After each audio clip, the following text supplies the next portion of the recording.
12월 21일 베들레헴. 마태복음 2장 4절로 6절 말씀. 왕이 모든 대제사장과 백성의 서기관들을 모아 그리스도가 어디서 나겠느냐 물으니 이르되 유대 베들레헴이오니 이는 선지자로 이렇게 기록된 바 또 유대 땅 베들레헴아 너는 유대 고을 중에서 가장 작지 아니하도다. 내게서 한 다스리는 자가 나와서 내 백성 이스라엘의 목자가 되리라 하였음이니이다. 아멘. 마태복음은 AD 70년을 전후해서 기록한 것으로 보여집니다. 예수님께서 이 땅에서 33년 동안 사셨습니다. 십자가에 달려 죽으시고 부활하시고 승천하신 후 40년이 지난 후에 기록한 복음서가 마태복음입니다.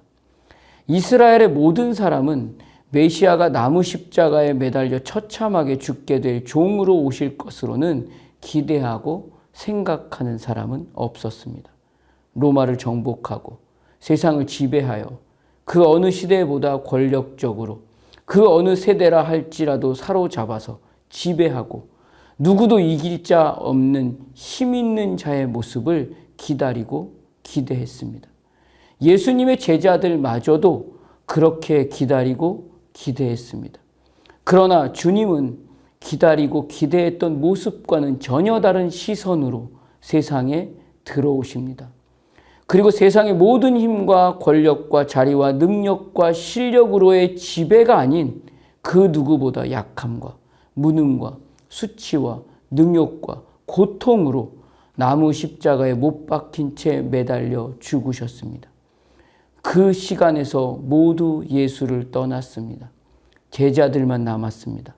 그 후에 제자들은 예수님께서 왜 그렇게 이 땅에 오셨고 그 모습으로 죽으셨는지, 진짜 메시아 사역이 무엇인지, 구약을 통해 선언되고 선포하고 예언하고 약속하신 하나님의 말씀에 거짓이 없으신 진실하신 하나님의 깊은 사랑이 무엇인지 깨닫게 되었습니다.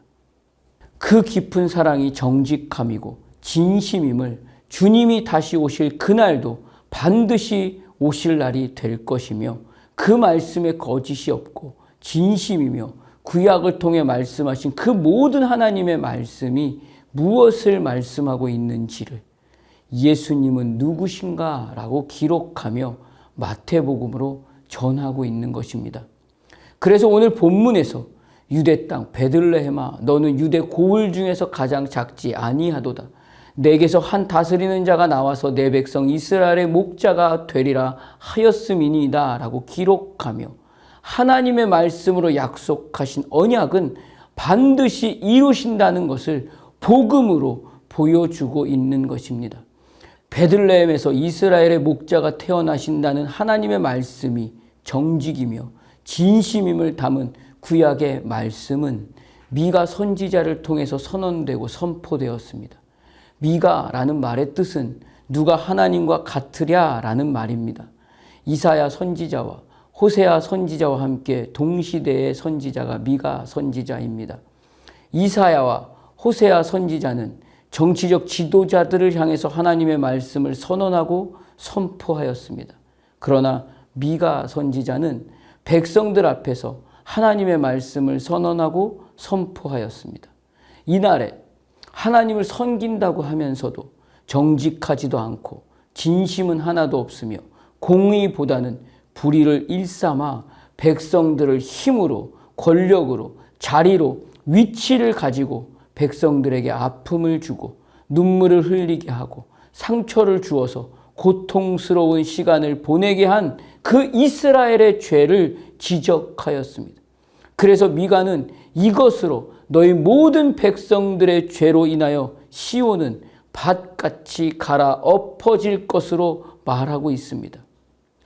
그러나 그 시간의 중심에서 미가서 4장 5절에서 8절의 말씀을 보면 만민이 각각 자기의 신의 이름을 의지하여 행하되 오직 우리는 우리 하나님 여호와의 이름을 의지하여 영원히 행하리로다.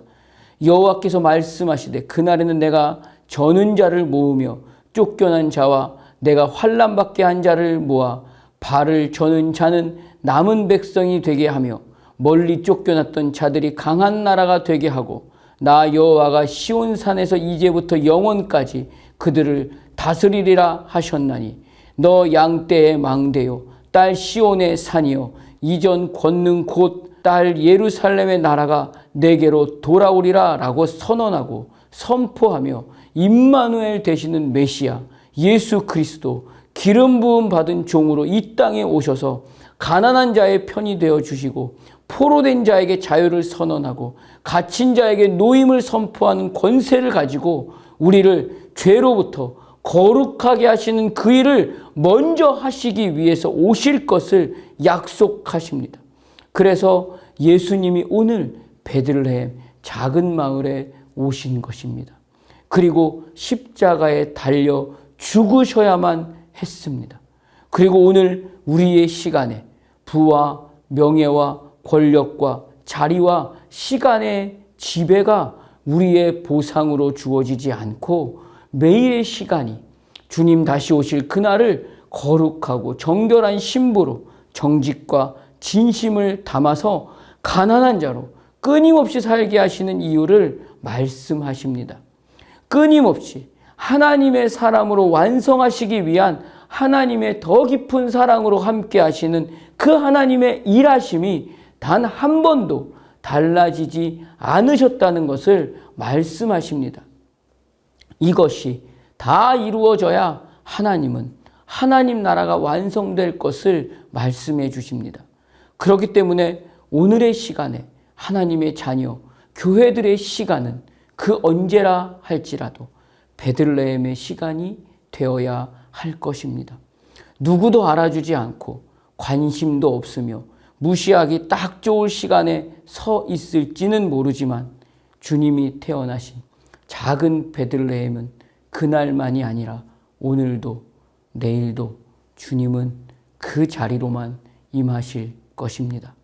주님은 분명하게 베들레헴과 같이 그 자리, 그 시간에 있는 겸손한 그 한 사람에게 심령이 가난한 자는 복이 있나니 천국이 그들의 것이며 라고 말씀해 주십니다.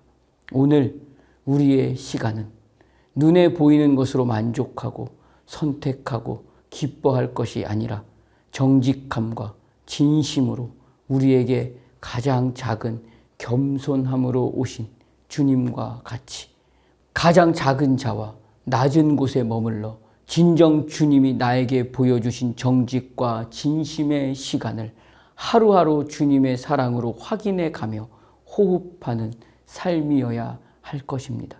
그때 주님은 분명하게 그 한 사람에게 유대 땅 베들레헴아 너는 유대 고을 중에서 가장 작지 아니하도다 라고 말씀해 주실 것입니다. 세상에서 그 어떤 힘과 자리와 능력과 실력과 보이는 모습에서 가진 것이 많은 자라 할지라도 또한 절망 중에 아픔 중에 고통 중에 넘어지고 쓰러지고 자빠져서 그 무엇 하나도 일어설 힘 하나 남지 않은 시간 중에 있다 할지라도 주님이 오늘 나에게 보여주신 정직과 진심은 그 어느 때나 바뀌거나 달라진 적이 없으십니다. 오늘 당장 내 앞에 있는 단 한 번도 하나님을 인정하지도 않고 예수를 주로 고백하기보다는 의심하고 무시하고 적대시하는 그 한 사람을 향해서 분명한 하나님의 더 깊은 사랑을 나에게 보여주신 그 사랑으로 정직하게 진실하게 겸손의 가치를 담아서 살아내고 보여주고 나눠주며 심령이 가난한 시간의 하루로 그 한 사람을 향해서 복음임을 증거할 수 있어야 합니다. 이것이 오늘 세상의 모든 권세에게 전하는 나의 말이 되어야 할 것입니다. 여기에서만 베들레헴으로 임하신 주님의 권세가 증명됩니다. 이것이 교회의 자랑입니다. 이것이 삶이 되고 명예가 되고 가치가 되어서 주님이 일하실 그 복음의 일하심을 보는 하나님의 자녀의 하루와 인생이 되시기를 주님의 이름으로 축복합니다. 기도하겠습니다. 하나님께서는 오늘 나를 너무 사랑하신다는 것을 확인해 주시고 증명해 주시기 위해서 끊임없이 예수님이 누구신가를 통해 말씀해 주십니다. 아들이신 예수 그리스도의 시간은 그 언제라 할지라도 베들레헴의 시간이셨습니다. 보잘것없고 무시당하기 딱 좋은 모습이라 할지라도 하나님 앞에서 정직함과 진심의 시간을 포기하지 않으셨습니다. 그렇게 오늘 나에게 겸손의 가치를 말씀해 주십니다. 그 겸손의 가치를 담은 하루로 하나님의 사랑과 복주심의 하루를 확인하라고 하십니다. 그렇게 어쩌면 예수를 죽이려 하는 헤롯 왕과 같은 한 사람이 지금 내 앞에 있다 할지라도 끝까지 겸손의 가치를 포기하지 않게 하여 주시옵소서. 심령이 가난한 자에게 천국을 허락하시는 하나님의 약속을 붙잡고 주님의 권세를 증명하는 오늘이 되기를 소원합니다. 예수님 이름으로 기도드립니다. 아멘.